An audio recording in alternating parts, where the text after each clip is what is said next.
Merci Thank you for Camilla. joining us on our third Merci d'être strategic là debate pour le of troisième débat 2025. stratégique de It's l'année always a great 2025. pleasure C'est to toujours un welcome to immense you plaisir de to vous these accueillir debates. pour Today's event ces is débats. organized in L'événement collaboration with the d'aujourd'hui est UNESCO organisé en SDG 4 collaboration Global avec Education Cooperation l'ODD, le Mechanism, mécanisme de the coopération Learning mondiale de Equity l'éducation Initiative, de the l'UNESCO Association pour for the l'ODD Development of 4, Education in le Africa, Learning Equity and our Initiative, colleagues from l'Association the pour le développement de UNESCO l'éducation en Bangkok Afrique et office. nos collègues de l'UNESCO du These bureau de afternoon Bangkok.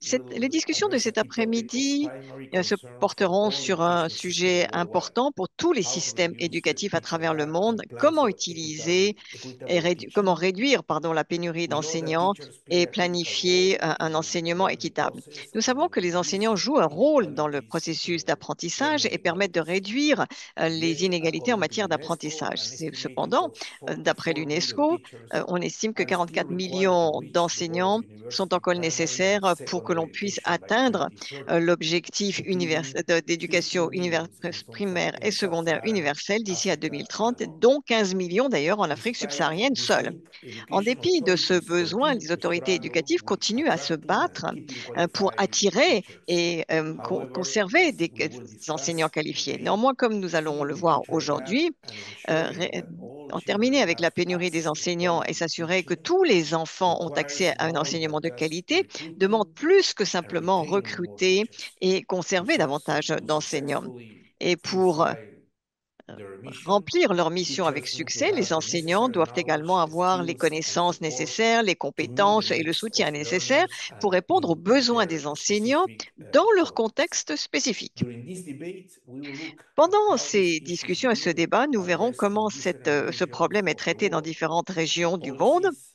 à travers tools, des and politiques, other des outils innovative et d'autres approaches. approches More innovantes. specifically, Et plus we will review particulièrement, techniques nous and allons policies nous pencher currently sur des techniques et des piloted in politiques different actuellement contexts to pilotées dans reduce différents the teacher contextes gap, pour improve réduire la teacher pénurie d'enseignants, professional améliorer le development, développement and professionnel des plan enseignants et for également more equitable planifier teaching. et mettre en place Building on un recent enseignement plus équitable research sur la on the base topic.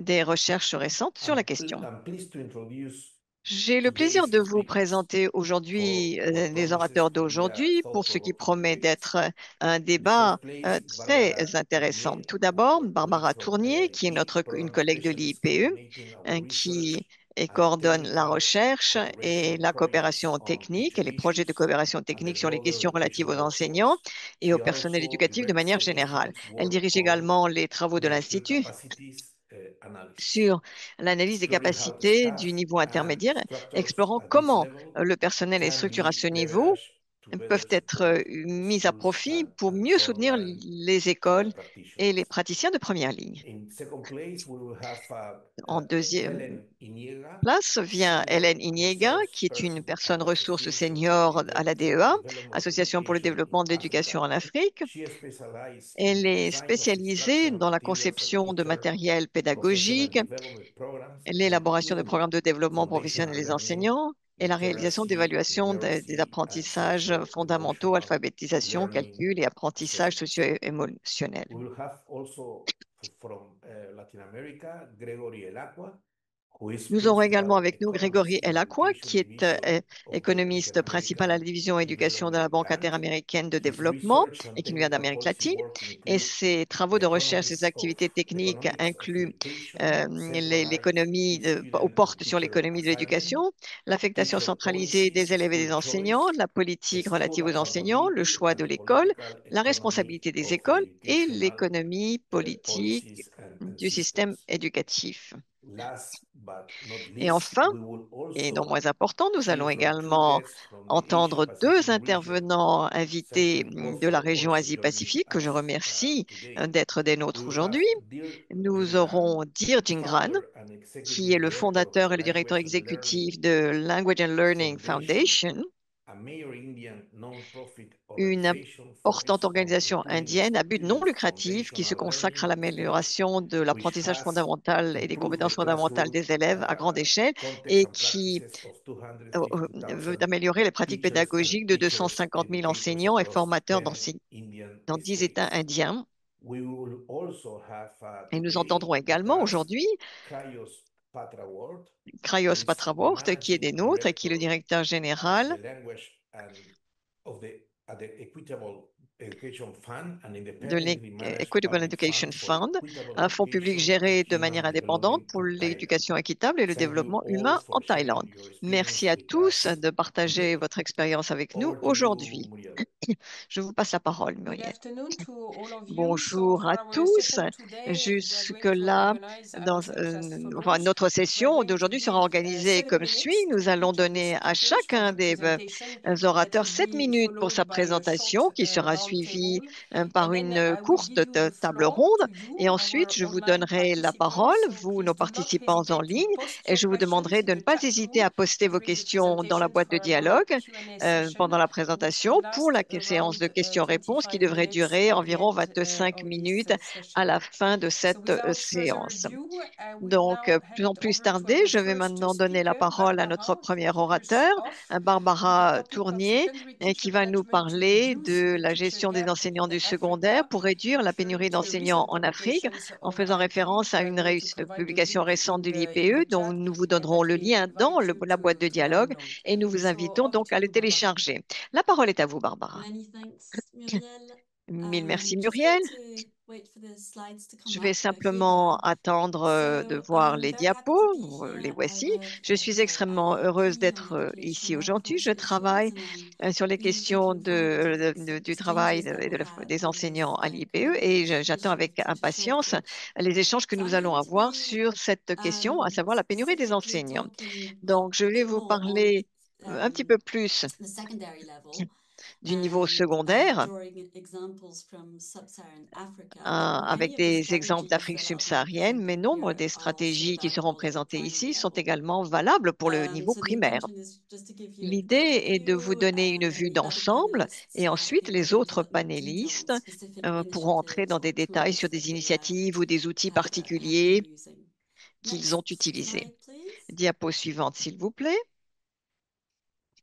So the reason we're focusing La raison pour more laquelle nous specifically on mettons l'accent secondary plus particulièrement education sur in sub-Saharan l'enseignement Africa is secondaire et because, l'Afrique as you know, subsaharienne the est que, demand comme vous le for savez, la secondary demande education is d'enseignement growing as secondaire completion rates se keep développe à improving. travers le So monde more and more alors que students les are taux going into d'achèvement s'améliorent. secondary Il y a de plus en education, which is a plus really good thing. d'élèves dans le secondaire, ce qui est une bonne chose Which, because secondary education parce is que really l'enseignement important secondaire est for réellement political important stability, human pour la development, stabilité politique, le economic développement competitiveness, humain, and la equipping young people with compétitivité essential économique, skills beyond the équiper les primary jeunes level. avec des compétences And as essentielles Martin said, we qui know vont plus that loin que le primaire. Et comme l'a dit globally we need Martin, nous savons 84 que million nous avons teachers, one besoin third of de those 4 in millions sub-Saharan d'enseignants, Africa, donc dont le tiers en Afrique especially at the subsaharienne, secondary level. et So it's 6 notamment au million at the niveau secondaire. primary, Cela nearly fait 6 9 million at the millions au secondary niveau level. primaire et 9 millions au But niveau it's more secondaire. difficult at that Mais level il est plus because difficile teachers are more à ce niveau d'en qualified, so trouver parce que les enseignants sont plus qualifiés teacher et shortages donc are la even more pénurie acute d'enseignants at that est level, même plus specifically importante on à ce certain niveau, notamment subjects like pour maths and certains science. sujets, comme And then dans similarly certains sujets to the comme les primary mathématiques et level, there are les sciences, difficulties in et comme au niveau attracting and primaire, et retaining on a des difficultés à teachers in attirer remote et à areas conserver, and retenir les enseignants dans les régions distribution éloignées staff, et assurer une distribution which équitable du impacts on personnel, team equity. ce qui a un impact, So bien IAP entendu, recently sur released l'équité de a l'enseignement. guidebook on secondary teacher L'IPE management. a préparé un It gives guide guidance sur on la how to gestion des project enseignants du teacher secondaire requirements, to qui diagnose voit comment supply projeter leurs allocation besoins, de faire un composition. diagnostic And chapter des 5 looks problèmes, into et la potential répartition et l'utilisation strategies des enseignants. Et enfin, une dernière partie pour élaborer des supply stratégies, des allocation politiques et and allocation améliorer of teachers. So this is l'utilisation what et we l'offre will review d'enseignants. Voilà on. ce que nous allons, And ce before dont we nous launch allons into donner this, I une really vue want to d'ensemble. stress Et je that voulais improving teacher également insister sur le fait management qu'améliorer la closing gestion des the teacher gap enseignants requires et systemic réduire la strategies pénurie des enseignants implique des that stratégies balance long-term systémiques goals with qui équilibrent short-term les objectifs à needs, long and that terme et les strategies besoins à court must terme. Et really les stratégies carefully doivent assess the réellement costs, the risks, and évaluer the les coûts benefits, et les especially avantages, as many of those issues notamment are interlinked. And that's parce really que nombre de important. ces All the points sont strategies liés have et ceci pros est and très cons. important.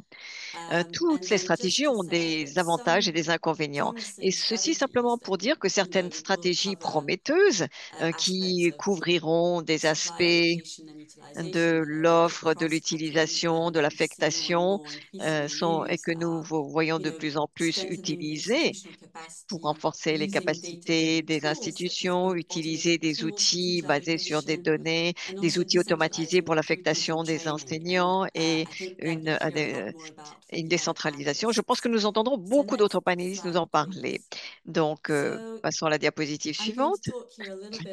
Je vais vous parler un petit peu de la façon dont vous pouvez améliorer l'offre d'enseignants dans le secondaire et comment est-ce que vous pouvez avoir davantage d'enseignants dans votre système de façon à ce que il y a des options qui sont disponibles que certains pays ont utilisées pour réduire les programmes de formation et dans les cas où vous n'avez pas suffisamment d'instituts de formation des enseignants, travailler en conjonction avec le secteur privé ou utiliser des cours à distance. Et lorsque l'on a un réservoir important de diplômés, lorsqu'il y a un taux de chômage important parmi les diplômés, on peut essayer de recruter directement des diplômés sortant de l'école avec une formation raccourcie. Et ceci, par exemple, c'est l'une des stratégies qui est utilisée par des programmes d'enseignants qui recrutent des diplômés de haut niveau et qui les affectent dans des écoles éloignées pour une durée déterminée, durée de temps déterminée. Une autre option consiste à engager un enseignant communautaire qui a été utilisé dans de nombreux cadres où on a des éléments qui prouvent que c'est une solution à court terme, mais la plus efficace en termes d'efficacité et coût. Mais il faut également voir que cela a un impact sur la qualité de l'éducation et voir l'impact que cela peut avoir sur la qualité de l'éducation.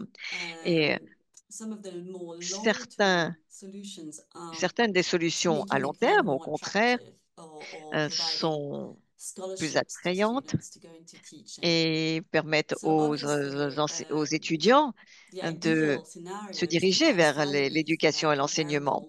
Il faut avoir des salaires qui sont comparables pour les professions, comparables aux professions avec des exigences similaires. Et nous voyons sur le plan mondial que ce n'est pas le bon endroit. Il y a des pays, les enseignants sont souvent moins payés que dans des occupations similaires ou des professions similaires. Il y a des pays où les salaires ne sont pas très élevés, mais cela coûte très cher et cela dépend des finances disponibles.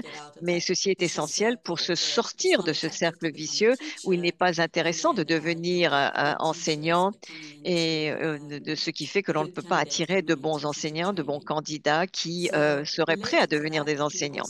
Et en rapport avec cela, vous pouvez également offrir des bourses aux diplômés du secondaire et du tertiaire de l'université pour devenir des enseignants et de les affecter dans des régions éloignées. Je vais vous parler un petit peu de la bourse Funza Lusaka que l'on trouve en Afrique du Sud et qui est un exemple. Diapo suivante, s'il vous plaît. C'est un programme de bourse financé par le gouvernement destiné à encourager les jeunes à devenir des enseignants et qui cible particulièrement les écoles rurales et les matières prioritaires où la pénurie des enseignants est la plus aiguë. Et les étudiants qui souhaitent obtenir un diplôme en éducation peuvent demander cette bourse elle couvrira l'intégralité des frais d'études et en retour, ils devront enseigner dans une école publique pour le nombre d'années correspondant aux années pendant lesquelles ils ont reçu une bourse. Diapo suivante. Si nous regardons maintenant l'affectation des enseignants, il y a un certain nombre de stratégies qui peuvent être utilisées avec des avantages et des inconvénients et nous savons à quel point il est difficile d'influencer et de faire en sorte que l'affectation soit bien faite. Et là encore, il y a un certain nombre de pays qui ont décidé d'utiliser des incitations financières comme des salaires plus élevés ou des subventions pour aller enseigner dans des régions éloignées, comme des incitations non professionnelles comme le développement professionnel, le transport, le logement ou euh, des garderies pour enfants pour les enseignants qui vont travailler dans des régions éloignées. Vous pouvez obtenir également des points supplémentaires cela c'est pour les enseignants qui acceptent d'aller dans des régions éloignées. Cela leur permet d'avancer plus rapidement, d'avoir un avancement de carrière plus rapide. Et ceci peut également, on peut avoir besoin d'enseignants qualifiés dans des régions éloignées. Et l'on peut envoyer de nouveaux enseignants dans des régions souvent très difficiles. Et on peut envisager d'envoyer sur certaines périodes des enseignants expérimentés pour qu'il y ait une rotation pour assurer l'équité entre les écoles.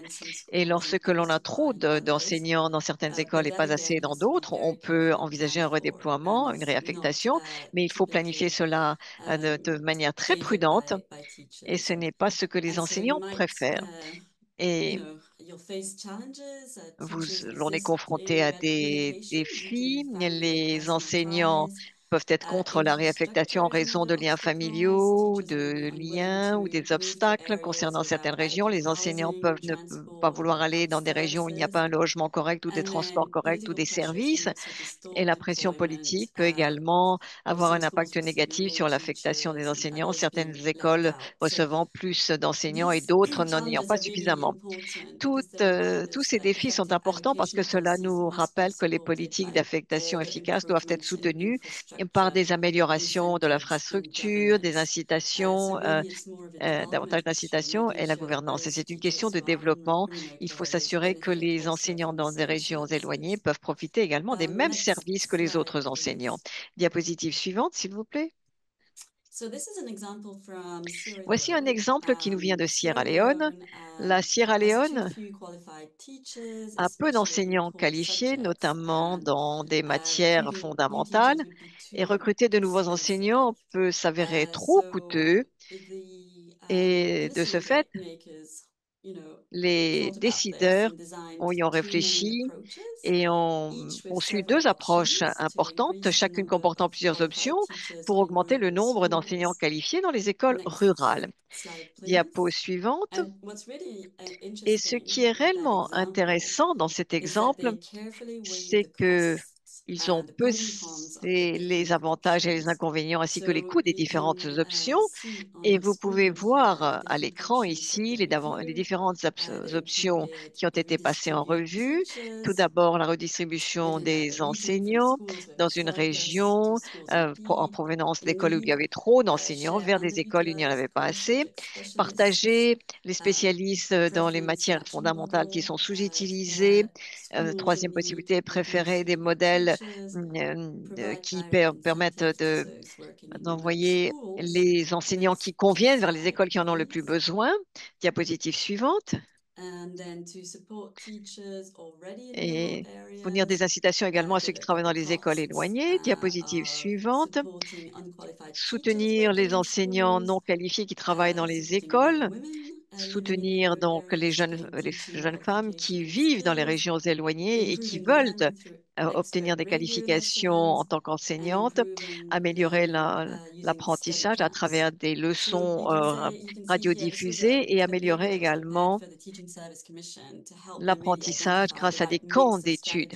Et ceci, c'est pour voir les différents types de stratégies et voir qu'est-ce qui est possible et abordable et voir quelles décisions prendre sur la base de ceci.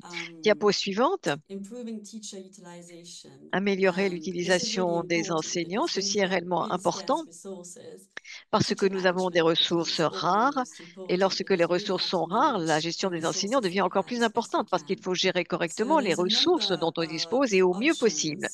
On dispose d'un certain nombre d'options que l'on peut voir ici pour réellement améliorer l'utilisation des enseignants. Certains pays ont opté pour la spécialisation dans plusieurs matières, ce qui veut dire qu'un enseignant peut enseigner la biologie ou la physique ou la musique et les arts de façon à ce qu'un enseignant puisse couvrir plusieurs matières And they can also do that for Et ils peuvent different également le levels. faire So pour it could différents be niveaux, c'est-à-dire teaching at different grade que levels l'on peut within avoir des secondary enseignants schools. qui You qui can enseignent à also look différents niveaux into au sein de one thing l'école to check for is secondaire. to check whether Et teachers il faut are également allowed vérifier to si work les across several enseignants ont le droit schools. de So travailler dans in my academy, plusieurs écoles. sometimes teachers Quelquefois, are not on peut used to their constater qu'il full y a des potential. They're enseignants qui not ne sont doing their pas full teaching utilisés hours pleinement et qui because there aren't n'enseignent enough pas toutes les teachers heures within the school, or there qu'ils just are not enough classes within that et parce qu'il n'y a school. pas suffisamment So to d'élèves allow ou pas suffisamment teachers de to classes dans cette teach école. Donc, si l'on across several autorise les schools, enseignants then à aller you enseigner don't dans need to hire d'autres as écoles, many because cela then permet they will be able de to ne pas teach their avoir full à workload. engager You can plusieurs also look into enseignants school et cela permet aux consolidation, enseignants so d'être maybe utilisés merging some pleinement. On peut également some schools with envisager others, like la fusion two, d'écoles, le three regroupement schools, d'écoles s'il y a and trop peu also d'écoles. carefully calculating also Et the il ideal faut faire un size calcul of très a prudent school parce que la taille compared idéale to d'une the école curriculum and the number comparée of teaching au hours of teachers CV et au to nombre make sure that you're d'heures optimizing d'enseignement des enseignants the teaching doit time. permettre de s'assurer que l'on Other optimise le options temps de can l'enseignant. include D'autres options peuvent increasing the également teachers' en- working hours inclure le nombre d'heures de in travail cases des where enseignants, teachers dans are les not cas où, teaching par that exemple, les many hours in enseignants terms of their statutory workload, n'enseignent pas perhaps suffisamment, negotiating n'ont with pas them. suffisamment d'heures d'enseignement. Countries have Ça- also increased the Et pupil c'est quelque chose teacher que l'on peut ratio, so négocier avec increasing eux. the Il faut class améliorer size. donc So le that's what they did in ratio Korea. They maître-élève. have C'est ce que very qui a large été fait class en Corée. Il y sizes avait with very experienced classes teachers. très importantes avec des Yeah, enseignants très okay. expérimentés. Delegate non-teaching tasks. Et on You peut can déléguer ask également teachers to do certaines tâches qui overtime, ne sont pas des especially tâches in subject d'enseignement. areas On of peut demander à certains shortage, enseignants de travailler des heures and supplémentaires là où then il n'y a pas use suffisamment ICT d'enseignants, là où il y a expand et reach. utiliser les TIC, And then we have an TIC, example from the pour Zambia, which is the cela. Et nous next avons un slide. exemple qui nous vient de Zambie. In Zambia, teacher absenteeism, which is also, Et a big problem le that problème de needs to be l'absentéisme des reduced enseignants est by un problème important et doit être improving teacher réduit utilization. So they pour appointed améliorer cluster l'utilisation leads des who were there enseignants. to support Et teachers, but also les responsables de groupe qui to étaient monitor là-bas their pour soutenir attendance, les and enseignants those et who were pour not également attending would veiller lose, à leur access to présence. professional development Bien les opportunities. That enseignants needed qui n'étaient pas extra présents perdaient accountability. leur accès. And that's it from me. Donc, I think I c'était just une have the last responsabilisation slide. supplémentaire. Donc, c'est tout en Yes. ce qui me concerne. Je So voudrais feel free simplement to reach out if you have any questions and dire un to dernier mot. download the N'hésitez pas publications. à me Thank contacter you. si vous avez des questions et Thanks a à lot, télécharger la Barbara, especially présentation. for Vous avez this toutes last les example. informations ici. As you alluded Merci to, that beaucoup, was Barbara. on Gambia. Merci pour ce dernier exemple So after qui ne hearing concernait pas la about Zambie, those mais la different Gambie. options Après related to avoir teacher entendu toutes ces allocations and différentes options concernant utilization in the l'affectation context des of enseignants et leur Africa, we're going to utilisation dans le stay contexte de in the l'Afrique, same region nous with allons rester dans Hélène la même région from avec the Hélène ADEA, who is also going to bring us through different de la DEA qui examples va on également how nous to donner review the différents teacher gap exemples sur and la how to façon de improve teacher réduire la pénurie retention d'enseignants in et comment underserved améliorer area in la Africa, building on fidélisation des recent enseignants evidence dans des collected by the milieux ADEA in défavorisés the sur la domain. base So des over éléments to de you, preuve qui ont Hélène. été collectés par la DEA All dans ce right. domaine. La Thank you, parole est à vous, Hélène. Muriel. Merci Good day, beaucoup, everyone. Muriel. Bonne Really journée à happy to tous. be here today Bonjour, to je suis share très my heureuse insights d'être des vôtres about aujourd'hui et de partager improving the mm, conditions under which teachers mes serve in informations sur disadvantaged l'amélioration des settings. conditions dans lesquelles les enseignants travaillent I'm dans des milieux currently representing défavorisés. Association for Development of Je Education in représente aujourd'hui Africa, l'Association pour le ADEA, but développement I'm de l'éducation en also Afrique, la a DEA, mais professor je at the suis University of également Nairobi. professeur Thank you à for having l'Université me. de Nairobi. One Merci of de the m'avoir issues, and I'm invité. glad that Et l'une Barbara has des already set questions et for je us, suis heureuse teachers que in many Barbara en ait déjà African parlé, rural and les enseignants de disadvantaged nombreuses areas zones rurales et have main défavorisées challenges. d'Afrique sont One confrontés à de of which I would nombreux like to point défis out is et professional difficultés, dont l'un isolation. est When they are le away statut from professionnel the city lorsqu'ils centers, sont they are on their éloignés own, des but centres-villes et qu'ils also sont they may isolés receive et qu'ils peuvent fragmented également continuous recevoir teacher professional development. They une may also formation lack continue. context-specific guidance Ils n'ont that pas they toujours need non to be plus able to les teach conseils effectively. Over and nécessaires above qui leur seraient utiles. infrastructural deficits, et ceci en plus des déficits infrastructurels dans ces régions. Et ceci a bien entendu réduit la motivation et la rétention des enseignants. Et l'un des exemples du Kenya, c'est que le taux d'attrition des enseignants est de 10%, notamment lorsque les régions ne sont pas vraiment propices à l'enseignement. Ceci a donc amené à utiliser des stratégies, y compris le fait de lier directement la formation des enseignants à la réalité des écoles rurales, y compris par exemple en adaptant les programmes scolaires aux moyens de subsistance, ce qui fait que la formation est plus réaliste. Et Barbara vous a déjà parlé de programmes d'incitation qui peuvent impliquer donc du, des récompenses financières et non financières. Et je reviendrai là-dessus, il y a également l'engagement communautaire dans les écoles rurales qui favorise la création d'environnements et des programmes spéciaux en matière de TIC qui permettent aux enseignants d'acquérir les compétences numériques nécessaires. Diapo suivant. Pour ce qui est de la réduction du déficit d'enseignants et de renforcer l'équité dans l'enseignement, ce qui a été fait dans de nombreux contextes africains a été d'aborder le développement professionnel des enseignants de manière plus holistique, y compris leur formation, leur progression de carrière surtout, et la collaboration interrégionale et la reconnaissance. Ceci permet sans nul doute d'améliorer la rétention des enseignants ainsi que leur motivation dans les zones rurales défavorisées. Deuxièmement, nous avons des réformes de systèmes favorisant l'équité en donnant la priorité au déploiement des enseignants dans les zones défavorisées.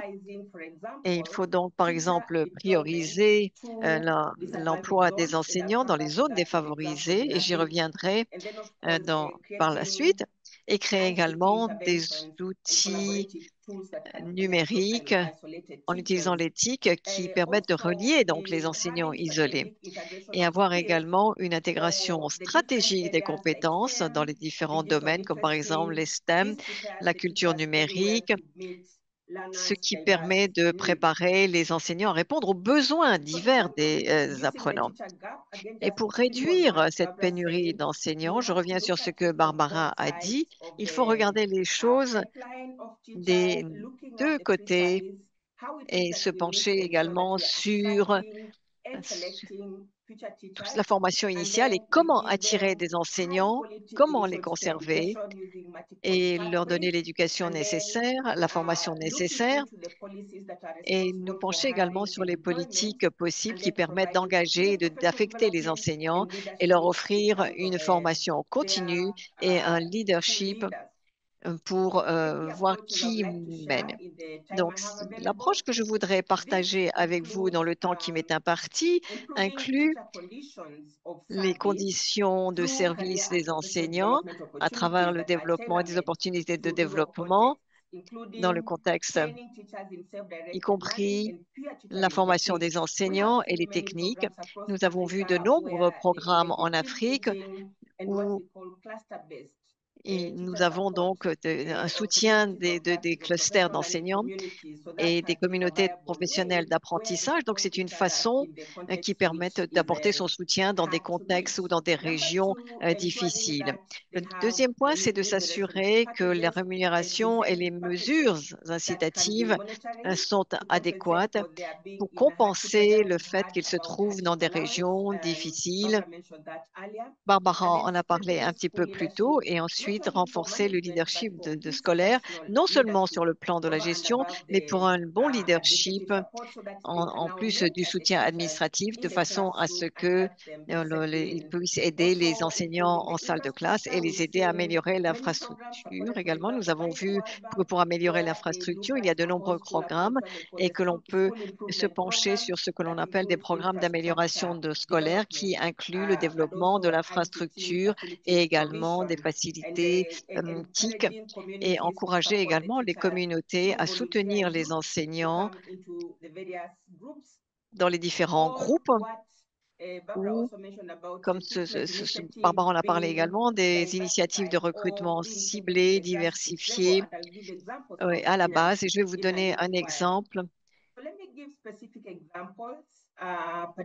Alors, quelques exemples concrets, en particulier d'incitation financière. Barbara parlait de la Gambie, mais ici, ce à quoi je fais référence, eh bien, il s'agit d'une indemnité de difficulté, une indemnité de suggestion, en vertu de laquelle l'enseignant reçoit, eh bien, une compensation qui peut aller jusqu'à 30 à 40%, ce qui a permis de vraiment inverser le problème, puisque l'on constate une réduction du taux de rotation du personnel de 27%. 27%. Cela permet de non seulement attirer, mais également maintenir en poste un certain nombre d'enseignants.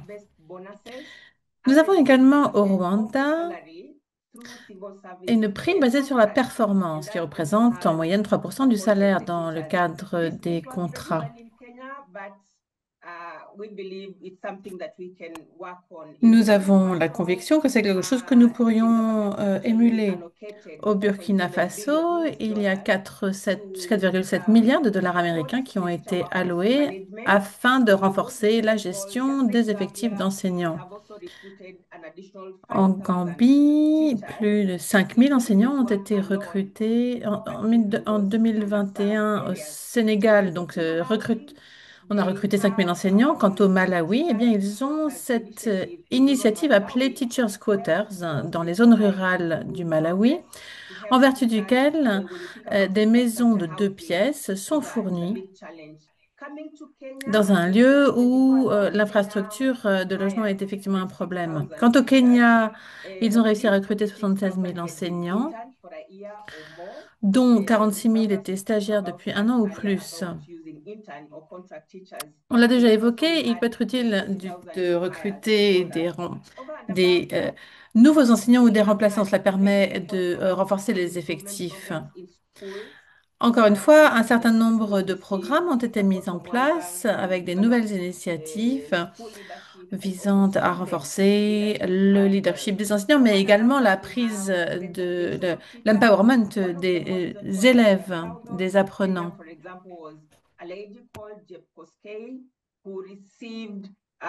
Par exemple, au Kenya, une prime a été proposée par l'Union africaine en maths et en physique pendant la période de la Covid.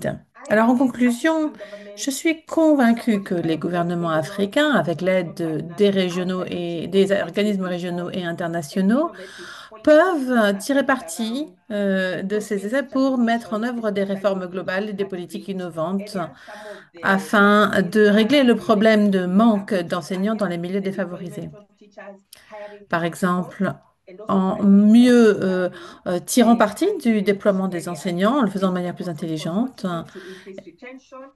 ce qui peut avoir comme effet des effets positifs sur le maintien en poste des enseignants.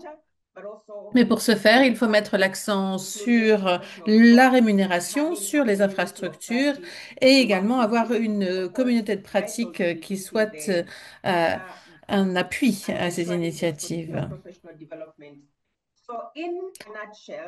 Donc, en 2 mots, nous avons besoin d'enseignants qui puissent collaborer, on a besoin d'enseignants qui soient désireux de faire preuve d'innovation, mais également d'avoir un esprit ouvert. On a besoin d'enseignants qui soient qui soient capables de répondre à la culture locale, qui soient ouverts à l'idée de pratiques inclusives. Et c'est quelque chose qui doit être mené d'un point de vue systémique. Cela ne sera possible que grâce à des politiques innovantes, non seulement au niveau des ministères, mais également au niveau des classes. Merci beaucoup pour votre attention. Merci beaucoup, Hélène. Merci de nous avoir fourni tous ces exemples si concrets. Vous connaissez bien votre propre pays puisque vous assistez le ministère de l'Éducation au Kenya. Merci encore une fois, Hélène, et nous allons maintenant faire un grand saut dans un autre continent. Nous allons partir en Amérique latine où Grégory va nous parler des manières traditionnelles d'attirer les enseignants au sein de la profession, mais également de les maintenir en poste. Il va nous parler de nouvelles solutions qui ont été générées, notamment l'utilisation de l'intelligence artificielle dans certains pays d'Amérique latine. Grégory, vous avez la parole.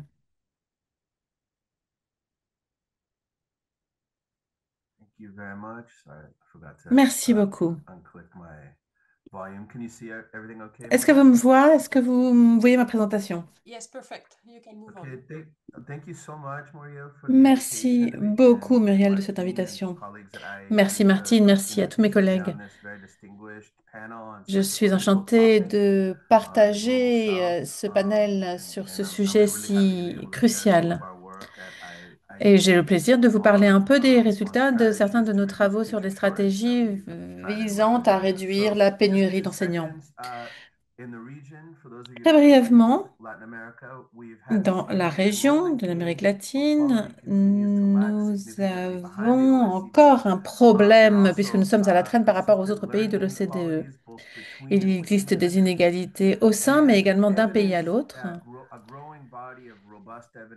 Et nous avons de plus en plus d'éléments qui nous montrent qu'il est possible de résoudre partiellement ces inégalités, et ce, en comblant le déficit d'enseignants. Alors, les 4 grands défis qui demeurent sont les suivants.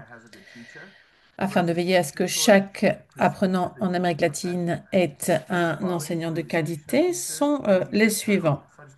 Une pénurie d'enseignants, le problème du manque de prestige de la profession enseignante, des inégalités dans la répartition des enseignants, ainsi que d'autres problèmes que j'évoquerai pour terminer. Voici des données qui nous viennent du Chili, mais je crois qu'elles sont très parlantes. Au Chili, 93% des apprenants au lycée ont des enseignants qui enseignent toutes les matières. Vous voyez ici des différences significatives. Presque 70% des étudiants ont eu au moins un enseignant de physique qui n'avait pas de formation dans ce domaine, 60% en chimie, 52% en biologie, et un tiers avaient des enseignants en mathématiques qui n'avaient pas de formation spécifique en maths. Et nous avons également plusieurs recherches qui nous montrent l'incidence de ces enseignants, puisque lorsque l'enseignant n'est pas à la hauteur, cela a une incidence immédiate sur le niveau et l'implication des apprenants. Deuxième difficulté, le manque de prestige dont jouit la profession. Dans la région, on peine à attirer des professionnels de qualité et très motivés. Les situations changent d'un pays à l'autre, entre la Chili, la Colombie et le Brésil, bien entendu. Mais vous voyez que la situation est particulièrement criante en matière éducative, puisque c'est un problème qui se pose beaucoup moins dans d'autres secteurs qui sont illustrés sur ce diapo. Troisième difficulté, les inégalités liées à la répartition des enseignants. Ici, on voit les offres d'emploi qui ont trouvé preneur et les blanches non. Un tiers des postes vacants ont reçu plus de 10 propositions, 10 demandes dans la région de l'Amazonie. 83% des postes en attente n'ont pas trouvé preneur. C'est particulièrement criant. Dernier défi, dernière difficulté, le turnover d'enseignants. On voit qu'au Brésil, quelques 30% des enseignants ont demandé à quitter les écoles situées dans les favelas. Quant au Chili, presque un tiers des enseignants quittent la profession après leur première ou leur deuxième année d'enseignement. Et c'est quelque chose qui est particulièrement problématique. Alors, comment faire pour combler ces pénuries d'enseignants? Bien, premièrement, augmenter le recrutement et augmenter le maintien en poste. Je vais revenir très brièvement sur les différentes stratégies que nous avons identifiées. Premièrement, l'argent, le nerf de la guerre. On a une étude très intéressante de l'AIP qui nous montre qu'il existe un certain nombre de programmes de bourses qui permettent d'augmenter le recrutement et de maintenir davantage d'enseignants en poste. Mais cela a une incidence, bien entendu, sur les budgets, puisque les recherches ont démontré que, et cela coûtait pas moins de 37 000 $ par dollar américain par an pour maintenir en poste ces enseignants. On a également l'approche qui consiste à offrir des mécanismes d'incitation monétaire pour motiver les écoles qui peinent particulièrement à recruter. Elles sont également très efficaces, mais elles sont également très coûteuses. Vous voyez ici que leur coût représente entre 16 et 25% de la base salariale d'un enseignant de base. Autre stratégie qui a été explorée, c'est celle qui consiste à proposer des incitations. Mais bien qu'elles coûtent moins cher, elles ont bien entendu un impact modéré, un effet modéré sur la capacité de recrutement des établissements scolaires. On a trouvé que cela coûtait environ 13 dollars américains pour pourvoir un poste difficile à pourvoir, mais que cela n'avait une incidence que de 2 à 4%. Pour terminer, j'aimerais revenir brièvement sur les programmes de mentorat. Nous nous sommes intéressés à deux programmes en particulier. Le premier qui s'appelle Quiero ser profe, qui est mené par une ONG et qui s'emploie à améliorer le recrutement et la qualité de candidats pour des postes d'enseignants.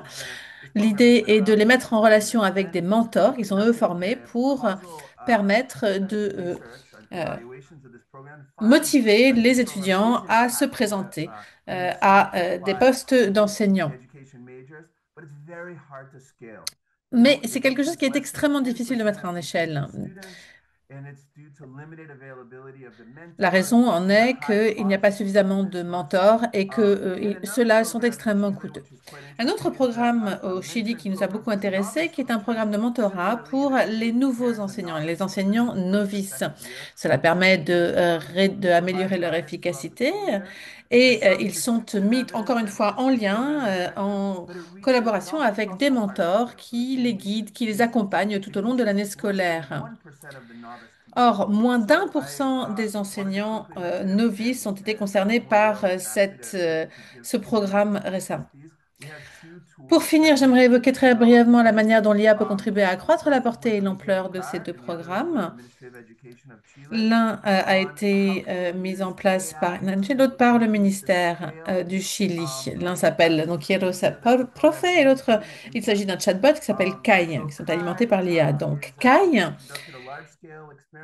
nous a permis de mener une expérience à très grande échelle. Ce que nous avons fait, c'est que nous avons développé un chatbot avec le contenu qui nous avait été fourni par les tuteurs humains, de sorte que nous avons le même contenu, les mêmes informations. Cela nous a permis d'élargir considérablement l'échelle et le champ d'application de cette expérience. Ça a été extrêmement efficace. Alors, voici les résultats préliminaires.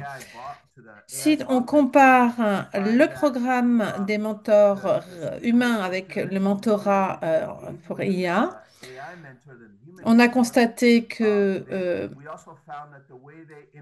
on a un engagement initial plus élevé avec l'IA qu'avec les mentors humains, que les étudiants sont plus disposés à poser des questions plus factuelles et plus concrètes, que les mentors humains ont reçu plus de questions personnelles et plus émotionnelles. Par exemple, on pourrait imaginer qu'un étudiant nous demandait au mentor électronique quel est le meilleur classement des universités dans une école, alors que s'il s'adresse à un humain, il lui demandera plus naturellement quel a été votre ressenti, quelles ont été vos émotions. Ça, c'est une grande différence entre l'humain et l'intelligence artificielle. En d'autres termes, on a vraiment vu une différence à cet égard, et on a également vu une différence dans la temporalité. Les étudiants ont tendance à parler moins longtemps avec une IA. Alors, comme je le disais, il s'agissait d'une expérience à plus grande échelle, mais nous avons également une nouvelle expérience qui est en cours à l'heure actuelle qui s'appelle Profe Gabi, à plus petite échelle, un projet pilote de 2004 qui a été conçu avec le ministère de l'Éducation, mais également en associant aussi étroitement que possible des enseignants. L'idée est de travailler avec les mentors de façon à former le robot. Alors, on a constaté qu'après des premiers résultats assez prometteurs immédiatement, eh bien, il y a une baisse d'engagement dans les semaines qui suivent. C'est quelque chose sur lequel nous travaillons. Le robot est conçu pour aider les bénéficiaires à gérer aussi bien les plans de carrière que l'aspect socio-émotionnel. Et c'est sur ce deuxième pan que nous avons un peu péché. Les résultats ne sont pas aussi satisfaisants qu'on aurait pu l'espérer. Alors, je n'ai que très peu de temps, mais juste pour finir très rapidement, encore une fois, les incitations traditionnelles fonctionnent, mais elles sont coûteuses. Les incitations peu coûteuses ont une incidence modeste et le mentorat humain est efficace, mais difficile à mettre en place à grande échelle. Nous avons évoqué certaines de vos expériences pour vous montrer qu'il est possible de mettre à profit l'intelligence artificielle pour pallier ces résultats. Merci beaucoup et merci de votre attention.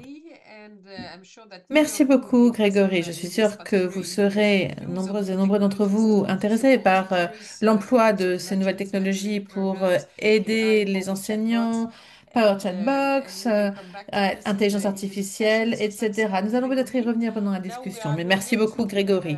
Nous allons maintenant passer à eh bien, voyager dans une autre région, à savoir l'Asie, puisque nous avons deux présentations, l'une de l'Inde et l'autre de la Thaïlande.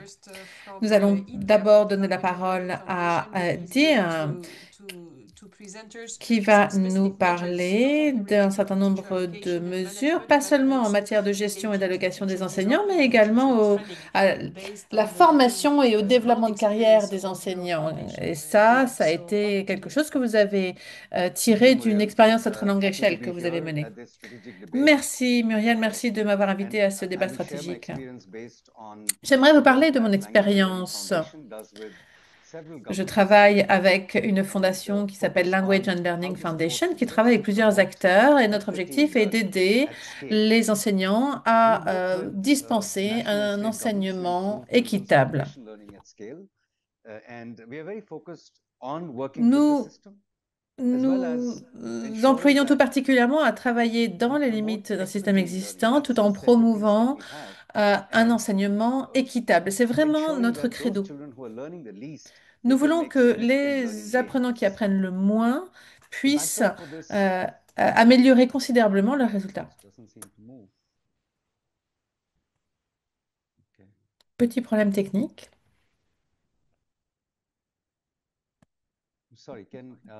Désolée, est-ce que vous voulez que j'arrête de partager mon écran?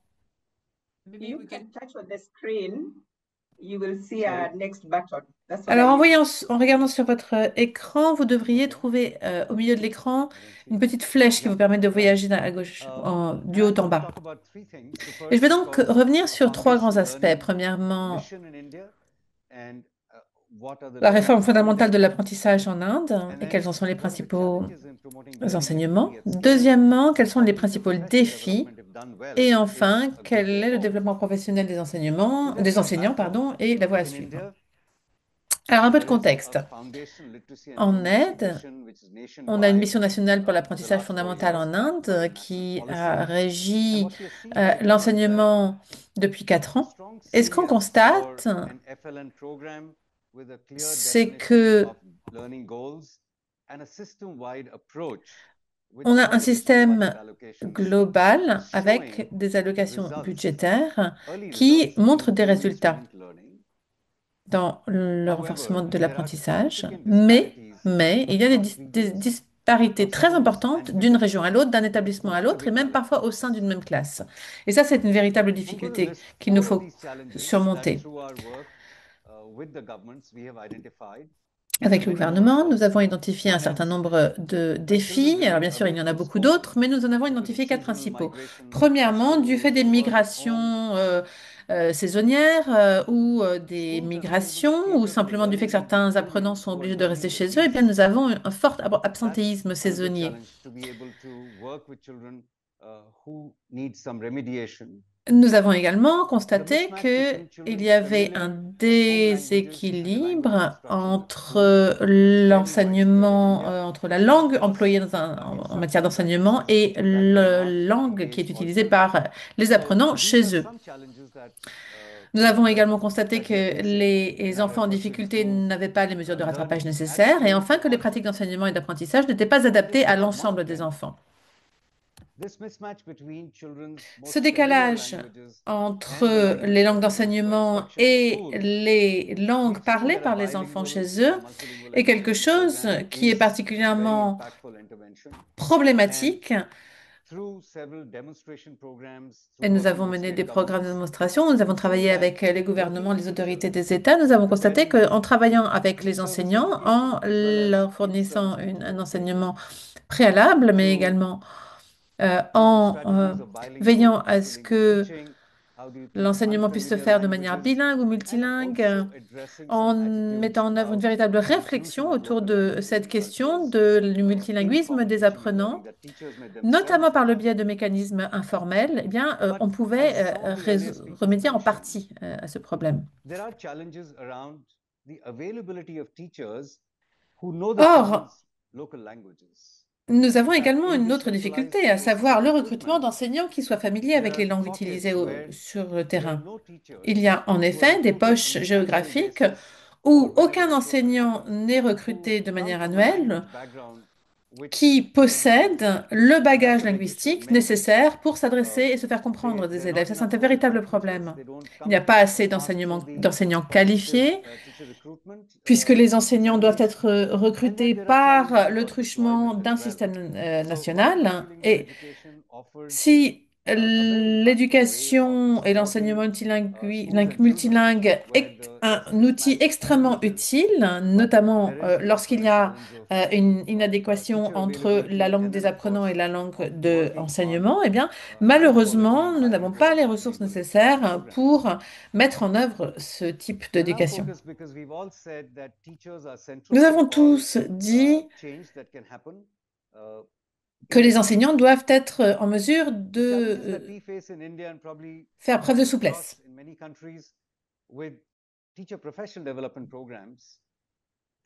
Or, nous avons également un problème qui persiste de parcours professionnel. L'équité n'est souvent pas au cœur des préoccupations.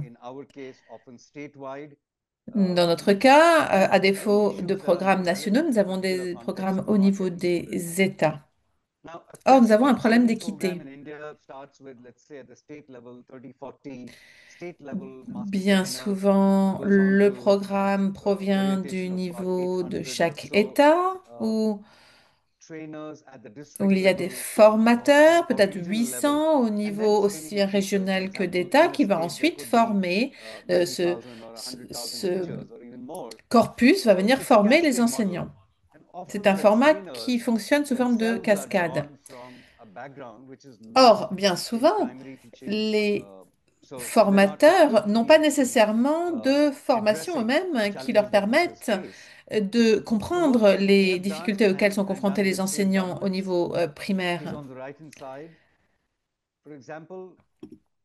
Alors, comment faire pour résoudre ce problème? Voici un certain nombre de suggestions qui ont été faites et d'idées qui ont été menées.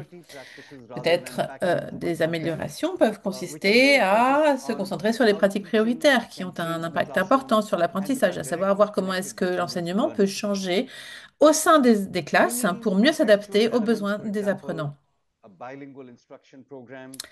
Il faut également tenir compte du contexte pour faire en sorte que les pratiques pédagogiques soient équitables en classe. Notamment, il s'agit de tenir compte du contexte de bilinguisme.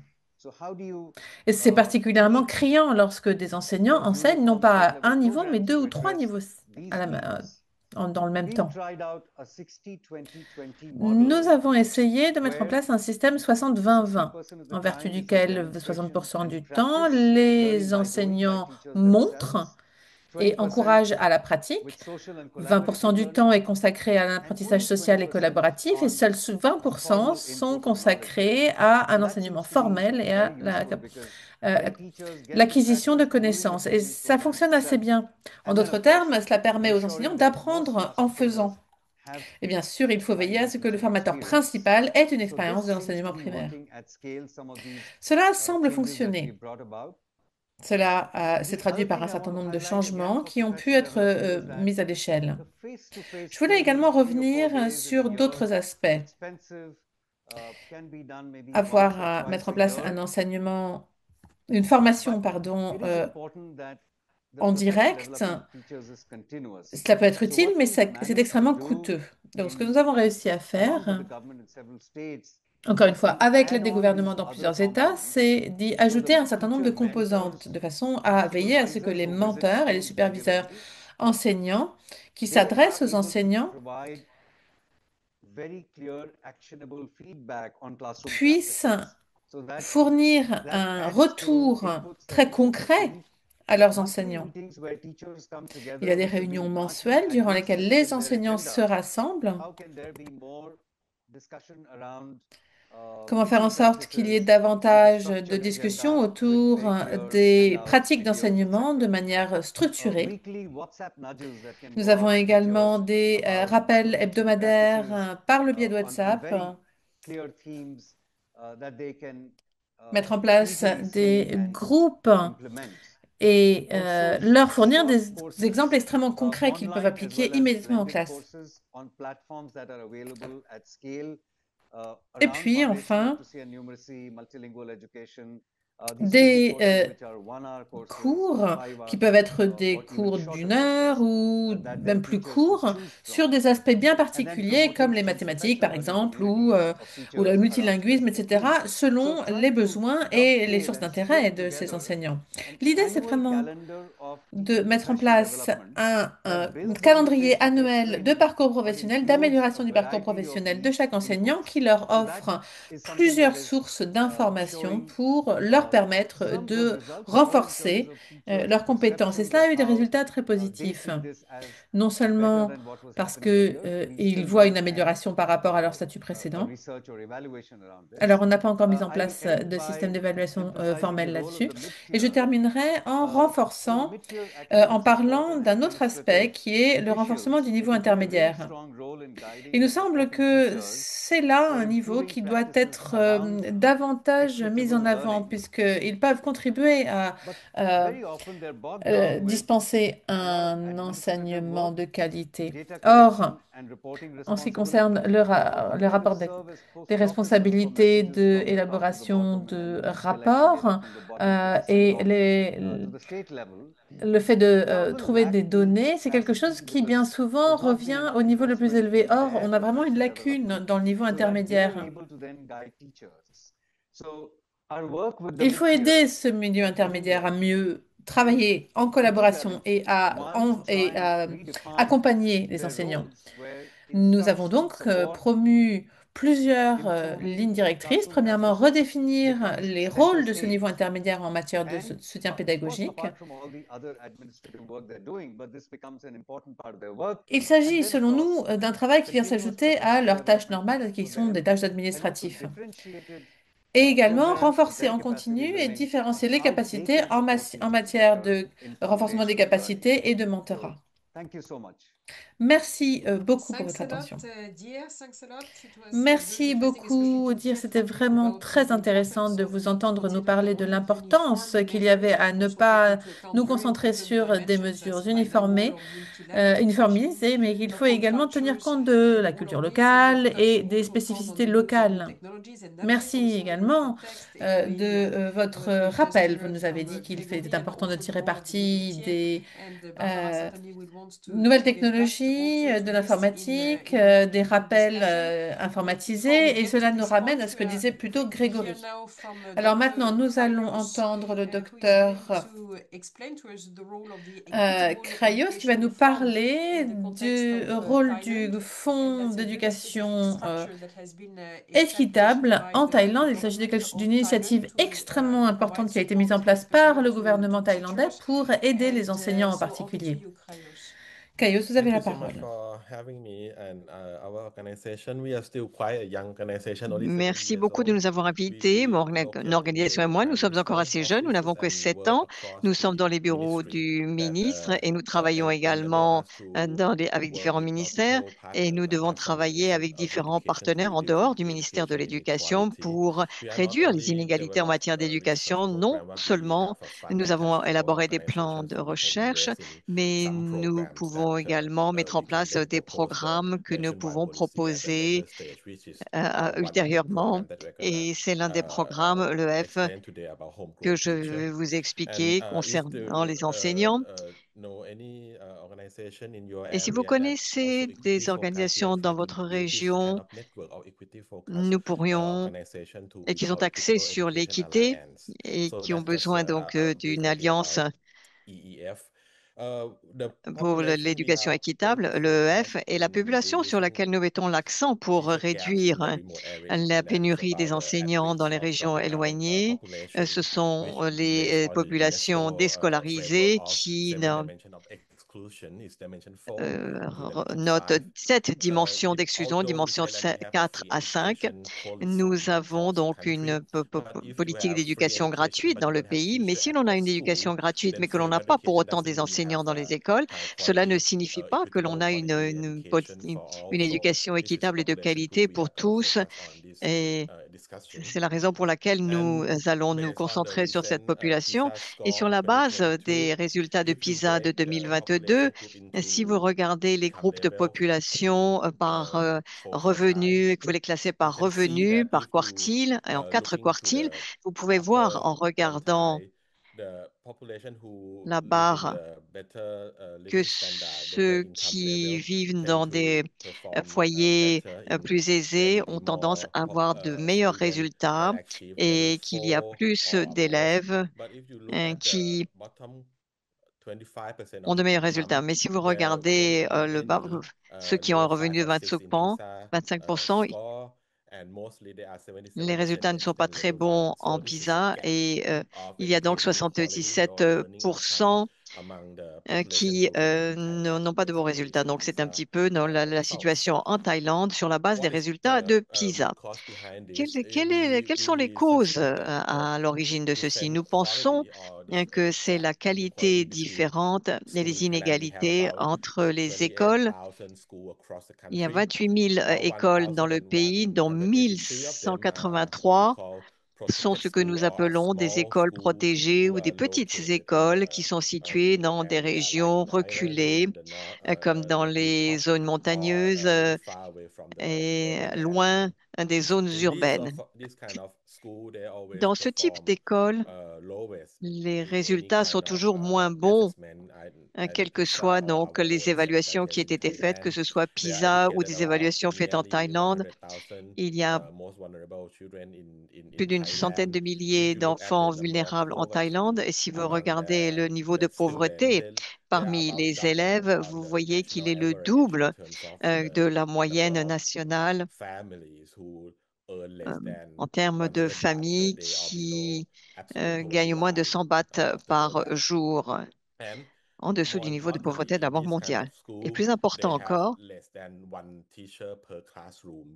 dans ce type d'école, il y a moins d'un enseignant par classe, ce qui est un problème sérieux dont nous avons parlé en parlant de la pénurie des enseignants. Et comme je l'ai dit, c'est surtout dans les zones montagneuses qu'il y a des enfants déscolarisés, dans les zones frontalières et dans un certain nombre de dimensions et de régions, il y a des barrières linguistiques.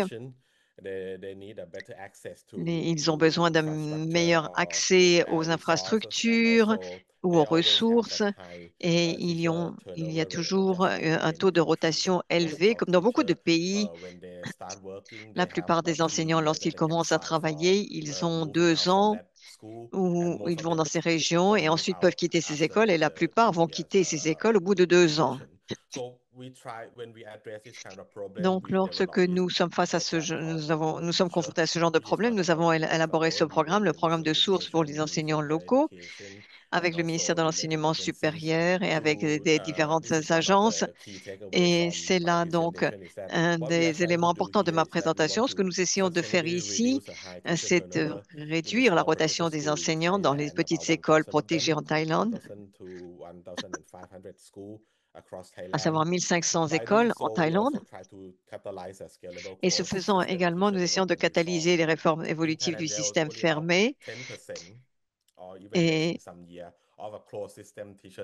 nous avons un système fermé de développement des enseignants grâce à un partenariat et nous voulons proposer donc des recommandations, à savoir que nous avons besoin des paquets particuliers pour ces écoles pour les 10 années à venir pour nous assurer de pouvoir offrir de manière durable des enseignants dans ces écoles. Nous voulons également essayer cette approche de différentes façons et recruter des étudiants qui souhaitent devenir des enseignants dans la région pour les former en tant qu'enseignants. Et ce faisant, nous essayons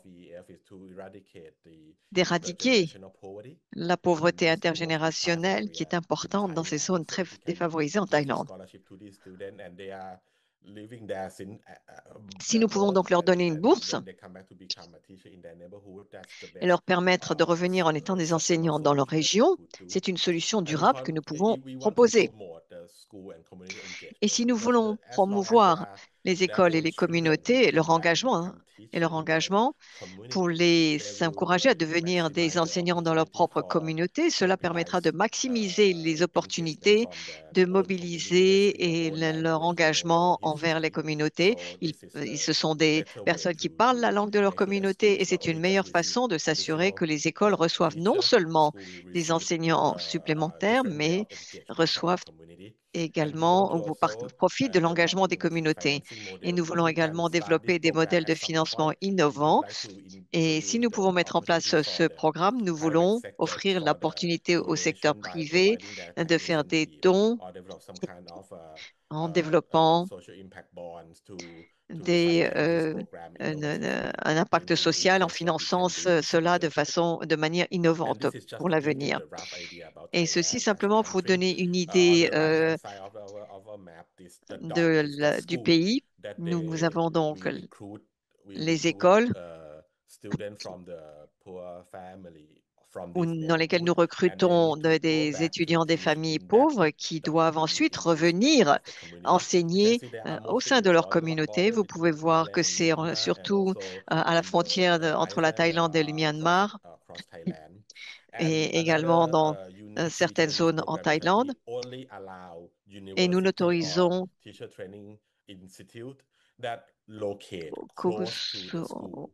que les instituts de formation des enseignants qui sont proches des écoles à former ces enseignants. Nous ne demandons pas à des universités à Bangkok de former des étudiants qui deviendront professeurs à Chiang Mai, par exemple.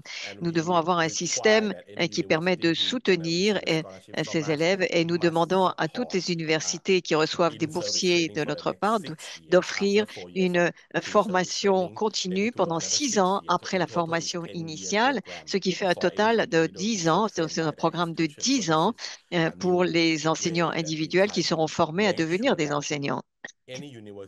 Nous essayons ainsi de nous assurer que les universités qui veulent suivre ce genre de programme bénéficieront donc d'enseignants qui deviendront enseignants dans leur communauté. Et la plupart de ces élèves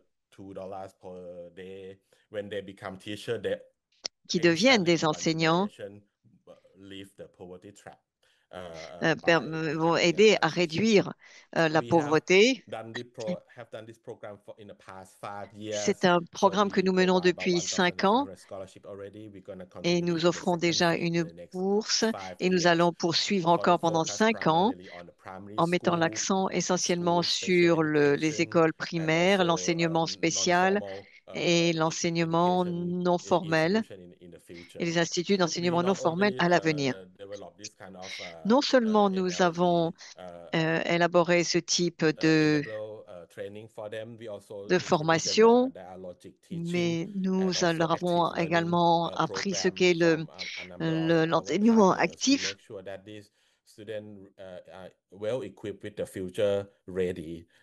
pour nous assurer que ces enseignants sont bien équipés.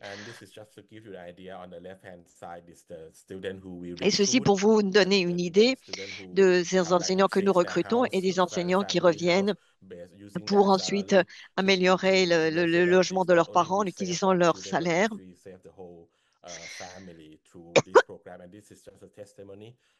Et c'est simplement un témoignage de nos anciens élèves. C'est ma dernière diapositive. Et ce que vous devez retenir, c'est que nous avons besoin au niveau de la planification. Il n'est pas nécessaire de prévoir du nombre d'enseignants nous avons. Il est nécessaire de prévoir le nombre d'enseignants dont nous aurons besoin dans ces petites écoles dans les 10 années à venir. Et nous allons ensuite produire des enseignants pour ce système fermé avec les universités qui s'engageront avec nous pour les 10 années à venir. C'est notre façon de planifier et d'intervenir grâce à ce programme et résoudre ce problème de forte rotation des enseignants une fois pour toutes. Et nous devons également identifier des thèmes communs auprès de chaque poche de communauté, car les cultures peuvent varier, les contextes sont différents dans le sud, dans le nord, le nord-est, et nous devons identifier des thèmes communs entre les universités et les communautés. Et nous devons nous assurer que ces instituts de formation s'engagent à long terme et s'engagent avec la communauté dans les zones reculées, que les programmes supplémentaires qu'ils élaborent doivent être connectés, liés aux communautés. Et nous devons également mettre l'accent sur l'apprentissage authentique. Et ce système fermé nous permet d'être mieux axés et pas uniquement de produire des enseignants sans savoir s'ils vont travailler, alors que nous saurons exactement là où ils vont travailler. Nous pouvons avoir des programmes d'été où ils peuvent donc aller commencer à enseigner dans les écoles et revenir avec une idée plus claire et savoir exactement ce qu'ils ont à faire dans les 2 ou 3 ans à venir, la dernière année de leur formation. Et les universités et les écoles locales devraient également offrir une collaboration à long terme avec ces programmes et ont un certain sentiment de responsabilité, de favoriser un sentiment de responsabilité avec les dirigeants des universités. Nous devons pouvoir travailler ensemble. L'idée n'est pas seulement de former un enseignant, mais d'utiliser cette opportunité pour les universités pour changer l'ensemble de la communauté grâce à un seul programme. C'est ce que nous essayons de présenter aux universités. Si vous souhaitez en savoir plus sur ce programme, vous pouvez prendre contact avec nous. Vous avez donc les informations sur cette diapositive. Merci. Merci beaucoup, Kaios. Nous allons partager un certain nombre de liens après cette séance sur les sites des différentes organisations qui ont été représentées dans ce panel. Donc, merci beaucoup à tous nos orateurs et à Kraios également, qui a parlé de ce concept intéressant des écoles protégées, du concept de la planification et du rôle du secteur privé également, comme on a pu l'entendre d'autres orateurs, et des universités locales également, ce qui, je pense, est un élément extrêmement intéressant. Je pense que sur la base des différentes présentations que nous venons d'entendre, il est clair qu'il est difficile d'envisager simplement des mesures standardisées pour essayer de se pencher sur la pénurie des enseignants et une gestion et un soutien plus efficace des enseignants. Et ma première question à nos panélistes serait, sur la base de votre expérience, comment est-ce que l'on peut soutenir comment est-ce que l'on peut parler de ce qui peut se passer dans les grands pays, notamment pour mieux répondre aux besoins locaux. D'après votre expérience, comment envisager les mesures contextualisées pour soutenir le recrutement et la formation des enseignants dans des grands pays comme l'Inde, afin de mieux répondre aux besoins locaux? Je dirais qu'en Inde, le recrutement, il y a un décalage entre des poches où les enseignants ne parlent pas la langue des enfants, où il n'y a pas suffisamment d'enseignants. Deux États ont commencé à indiquer des quotas linguistiques dans leur recrutement et ces enseignants sont recrutés à l'extérieur en dehors de l'examen de recrutement. Donc, il y a un certain nombre d'enseignants qui sont demandés, qui sont nécessaires sur la base de leurs connaissances linguistiques et ils sont recrutés en dehors des examens de recrutement. Pour ce qui est de la formation, alors que le gouvernement de l'État offre une formation qui est uniforme pour une centaine de milliers d'enseignants, la plupart du temps, pour Foundation Learning, le module suppose que les enseignants n'enseignent que dans une seule année et qu'ils vont passer 90 minutes dans une classe de langue en première année, deuxième année ou troisième année. Et ce n'est pas la vraie situation. Et ce que nous essayons de faire en travaillant avec le gouvernement de l'État, c'est d'essayer de voir simplement comment est-ce que les enseignants peuvent travailler avec deux classes ou trois classes quelquefois, 3 années, et s'assurer qu'ils ne passent pas trop de temps à leur tâche. Et dans certaines situations, bien, on ne peut pas offrir des solutions à toutes les cas, mais au minimum, comment est-ce que l'on peut renforcer le temps qui est offert aux enfants pour une langue qui leur est familière et comment est-ce que l'on peut leur enseigner une langue qui ne leur est pas familière, l'exposition à des éléments de cette langue qui ne leur est pas familière. Et ce que je veux dire par là, c'est que même si l'on ne peut pas changer les leçons, l'écriture, l'oral, comment est-ce que l'on peut travailler avec les deux langues? C'est quelque chose qui est possible. Nous avons essayé de contextualiser cela dans des endroits là où il y a un besoin. Excellent, merci beaucoup, Di. Je ne sais pas si quelqu'un d'autre souhaite réagir à cette idée de contextualisation des mesures à mettre en place. Et il y a une des personnes du public qui a dit comment est-ce que l'on peut équilibrer la formation des enseignants et la réalité rurale, alors que la plupart des systèmes éducatifs sont obsédés par des examens standards. Peut-être que Hélène, dans le contexte de ce pays africain que vous connaissez, vous voulez peut-être réagir. Oui, alors j'aimerais commencer à dire que le contexte est important. Au Kenya, la politique a consisté à décentraliser au niveau local, de façon à ce que les communautés locales sont plus en mesure d'exprimer leurs besoins.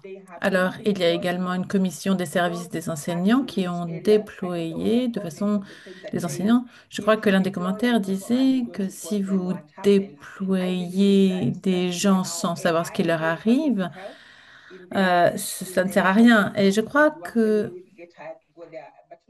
l'IA peut aider. Troisièmement, en ce qui concerne la formation, il y a eu une hiérarchisation de façon à aider les zones qui en ont le plus besoin. Donc, il y a des zones qui sont considérées comme prioritaires, par exemple, pour tenir compte des contextes de réfugiés et des communautés qui les accueillent, de façon à ce que l'enseignement soit taillé sur mesure. L'idée est d'aider les communautés et de veiller à ce que les communautés bénéficient des enseignants dont ils ont besoin, en nombre dont ils ont besoin, et qu'ils aient par ailleurs une aide supplémentaire de la part du ministère de l'Éducation, de la part de responsables particuliers, ainsi que de la communauté d'enseignement dans son ensemble. Merci beaucoup. Grégory, est-ce que vous souhaitez ajouter quelque chose sur cette idée de mesures, de mesures taillées aux besoins? Je crois qu'il y a quelque chose que les pays peuvent faire.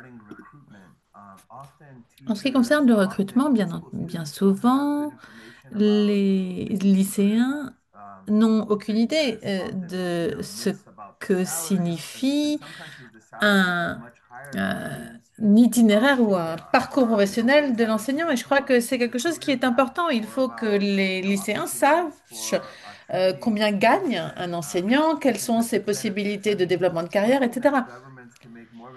Une chose que les autorités peuvent faire, et cela nous ramène à ce que je disais à propos du Chili, c'est fournir davantage d'informations, de façon à ce que les étudiants puissent prendre une décision éclairée et embrasser une carrière d'enseignant si ils le souhaitent, en particulier dans les pays où il y a eu des réformes récentes qui ont été mises en œuvre. C'est notamment le cas au Chili. Le salaire a été augmenté de manière drastique, mais c'est une information qui ne percolait pas jusqu'au niveau des étudiants et donc les lycéens l'ignoraient. Donc je vois qu'il y a encore beaucoup de choses à faire, notamment au Chili. En ce qui concerne l'autre aspect que nous évoquons, bien souvent, il y a des incitations monétaires extrêmement importantes. Par exemple, au Pérou, cela peut représenter une augmentation de 20 à 30% par rapport au salaire de base. Or, le problème, c'est que les enseignants, bien souvent, ne savent pas quels sont les établissements qui leur permettent de bénéficier d'une telle augmentation. Encore une fois, ça nous ramène à la question de la communication. Il faut une meilleure communication. Il faut que les autorités fassent mieux connaître l'existence de ces bruits, de ces primes, de ces augmentations en échange d'années d'enseignement passées dans des zones rurales, par exemple. Pour finir, les incitations monétaires existent, le recrutement national existe, mais cela ne suffit pas. Et dans ces cas, il peut être intéressant d'envisager une formation et un recrutement local. C'est quelque chose qui a déjà été mise en œuvre. Il y a bien des endroits où on a constaté que des incitations financières, d'incitations monétaires ne suffisaient pas et où bien souvent, notamment dans le cas du recrutement d'enseignantes femmes, eh bien, il était préférable de veiller à recruter des gens qui ne voulaient pas s'éloigner de leur ville de résidence. C'est notamment le cas dans les zones particulièrement rurales ou très reculées. Bien souvent, et il y a des exemples de cela en Colombie, eh bien, il faut parfois ajuster, comme je crois que l'a dit Barbara, certains des standards, certains des référentiels. Tout simplement, lorsque l'on a des référentiels qui sont trop élevés, eh bien, il sera impossible de recruter, d'attirer des enseignants dans certaines zones. C'est notamment le cas des zones post-conflit. Ce sont des zones où il était extrêmement difficile de recruter des enseignants. Et bien, dans ces cas-là, ils n'ont pas eu le choix. Il a fallu abaisser les critères de recrutement et investir et veiller à ce qu'il y ait une formation ciblée de façon à ce que les enseignants puissent faire leur travail. Mais on ne peut pas toujours avoir le même niveau de recrutement d'un endroit à l'autre et ça, il faut l'accepter. Donc voilà, ça c'est vraiment des choses que les autorités peuvent faire, mais ça coûte cher. Thanks a lot, Gregory. And maybe Merci let's beaucoup, touch on the Grégory. role of the middle tier, which is the favorite Et je crois subject que cela of nous ramène Gregory. effectivement à Barbara, just to ce see that niveau equity, intermédiaire qui est un multiculturalization des and sujets de contextualization of prédilection measures, de notre then collègue maybe the role of the Barbara. middle tier needs to be taken Peut-être into le account. So maybe rôle both du Barbara and Cryos also milieu talked about intermédiaire pourrait être éclairé. Barbara, this was not all at central level Kraios, before, si vous avez quelque chose à nous dire à ce sujet. local authorities. So maybe Barbara, do you want to Barbara, recap est-ce que the vous role of the voudriez middle revenir tier in this là-dessus? context?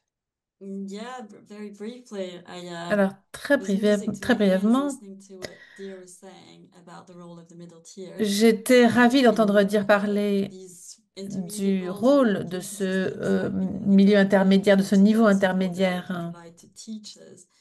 And it's et really du rôle qu'ils important to peuvent jouer pour respect aider les someone enseignants.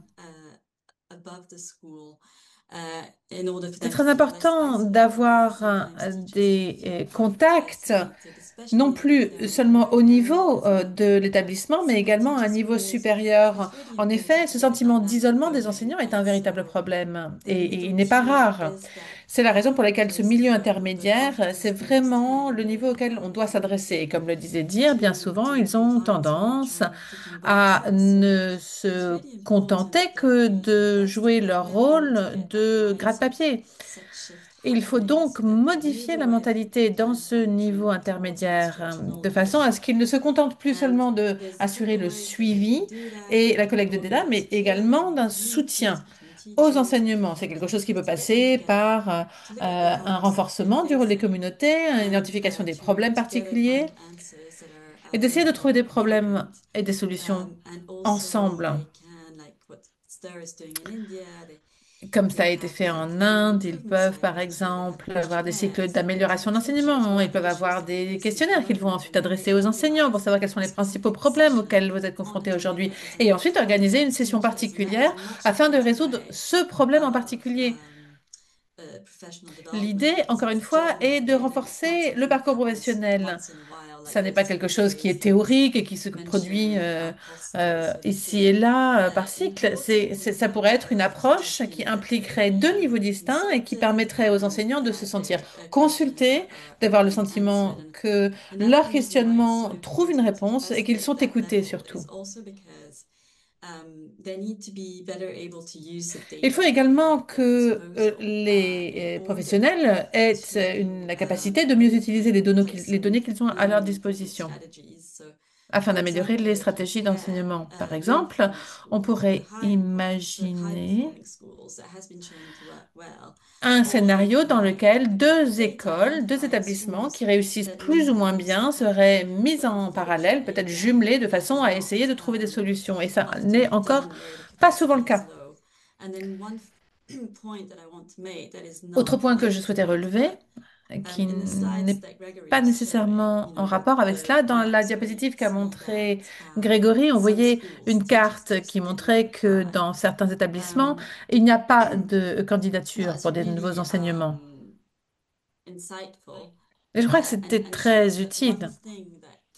Cela nous montre que les autorités doivent vraiment, lorsqu'elles ne le font pas déjà, mettre en place des systèmes de gestion, d'allocation ou de gestion des enseignants. On doit recourir à des algorithmes de façon à ce que les enseignants ne présentent leur candidature que pour des établissements qui en ont besoin.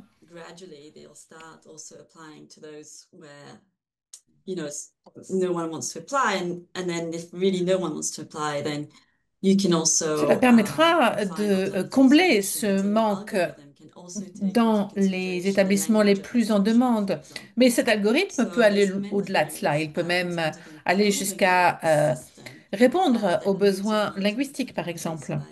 Mais ce sont des choses qui doivent être mises en œuvre par les autorités. Merci, Barbara. Krayos, vous vouliez parler? Je crois qu'il s'agit là d'une initiative de base. Le ministère de l'Éducation, ces dernières décennies, a vraiment essayé de combler les déficits en enseignants, les pénuries d'enseignants, avec un succès plus ou moins marqué.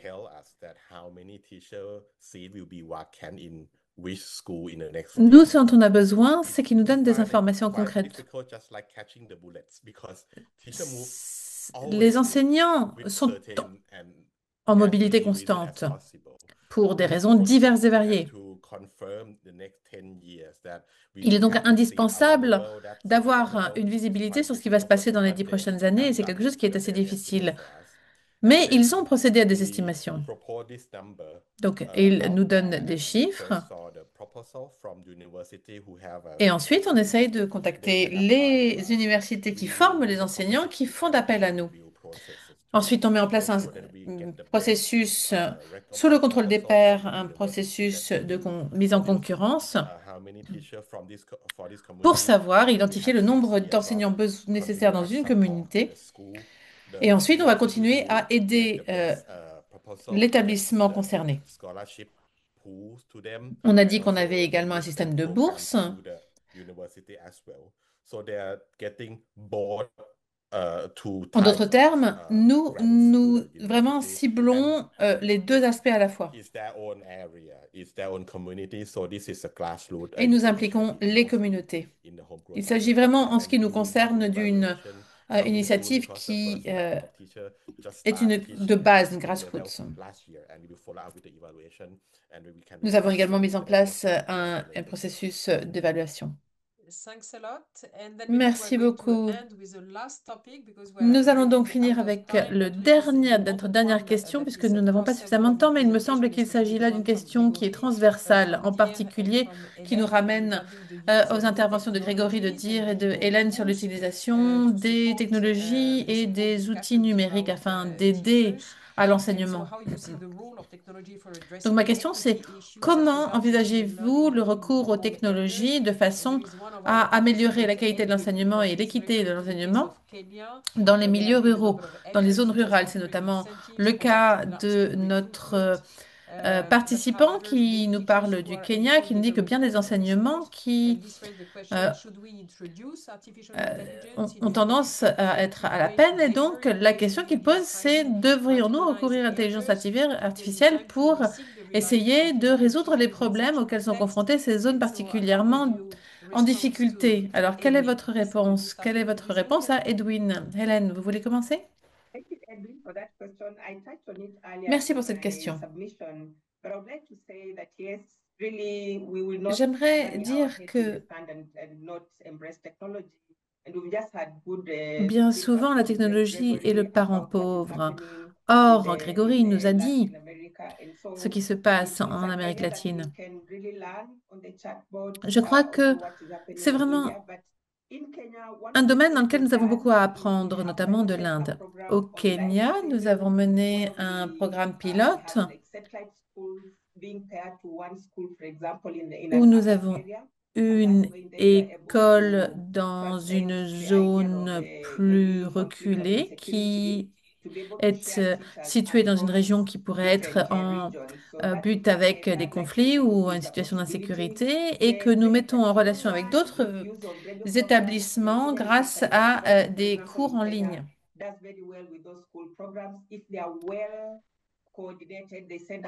Mais pour s'assurer du succès de ces programmes, nous avons besoin d'une bonne coordination.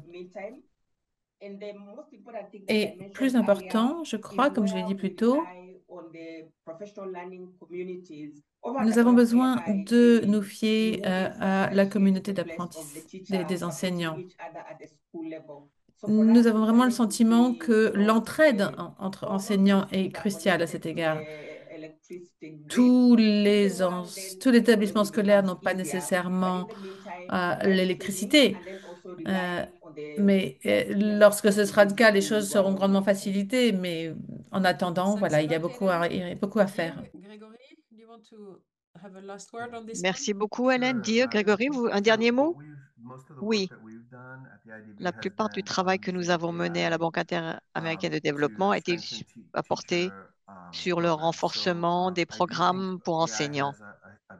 Je pense que l'intelligence artificielle a la grande possibilité de mettre à échelle ces programmes qui sont très difficiles à mettre en place. Il y a beaucoup de programmes comme les programmes de mentorat, d'encadrement, mais il peut y avoir une baisse de voltage, si je puis dire, parce que au fur et à mesure que l'on met en place à échelle, cela coûte très cher, il y a peu d'économies d'échelle et mettre à échelle implique des promesses importantes. Bien entendu, ce n'est pas la même chose qu'un mentor humain. On pourrait penser à quelque chose d'hybride où il y aurait peut-être l'intelligence artificielle qui pourrait apporter beaucoup d'informations, des informations ciblées et des humains pourraient intervenir si nécessaire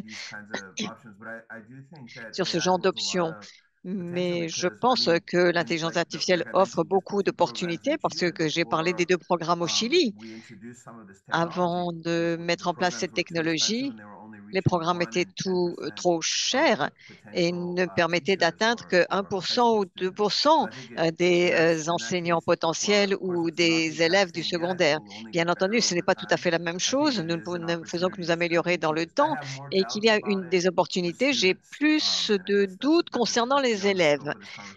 Mais ceci va au-delà de ce qui nous intéresse dans cette conversation.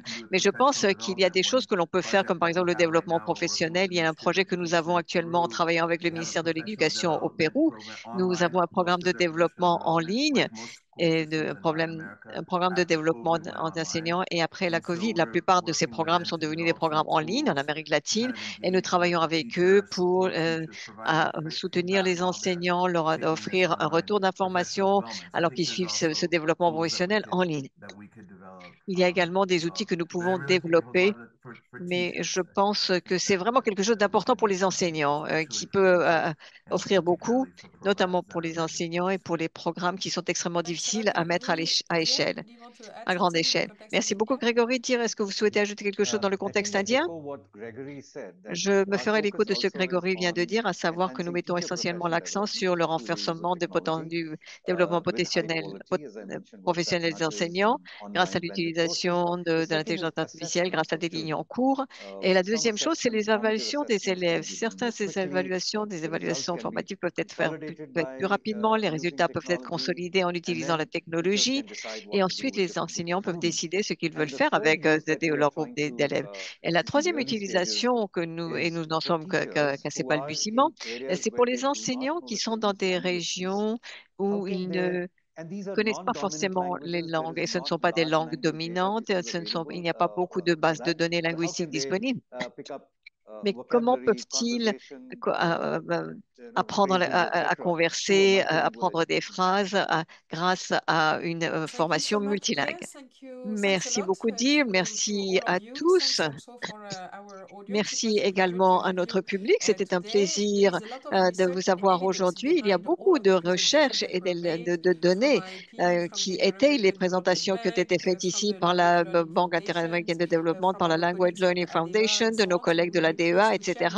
Et nous serions heureux de partager avec vous des références importantes après cette session d'aujourd'hui. Et nous pouvons garder le contact sur ce point. Et pour conclure, je voulais dire que notre dernier débat stratégique pour l'an 2025 se déroulera le 18 novembre et qu'il portera sur les approches pour se pencher sur des inégalités en matière d'apprendissage en des temps d'évolution. Donc, j'espère que vous serez des nôtres pour ce prochain débat stratégique. Merci beaucoup, chers collègues, pour votre participation et nous nous retrouverons lors de notre prochain débat. Merci beaucoup. Merci, Muriel. Merci.